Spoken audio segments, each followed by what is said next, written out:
Desde que Jorge era pequeño, aprendió el oficio de su padre, la zapatería.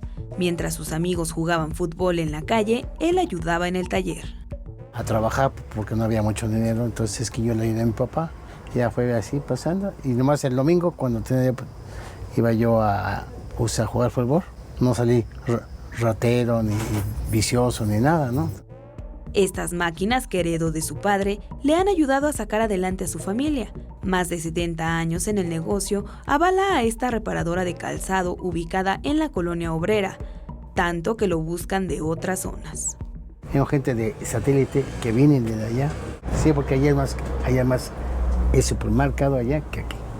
Jorge argumenta que cada vez hay más venta de calzado chino, por lo que ha mermado su trabajo, pues al querer repararlos, les conviene comprar otros nuevos.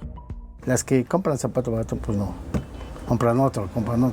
Pero después dice, maestro, me apestan los pies. Además de composturas, poner tapas, suelas corridas, parches, cierres y reparar mochilas, Jorge y sus hermanos realizan calzado ortopédico o para pie de elefantiasis a la medida, así como plantillas y prótesis. Este es el zapato, es que hacemos, y este es para diabético. Aquí los hacemos a la medida, por decir, este es de esta persona, que ya tengo tiempo con él, es que se monta, pones su cerquito y salen así como estos ya, con su suela de hule o de suela también.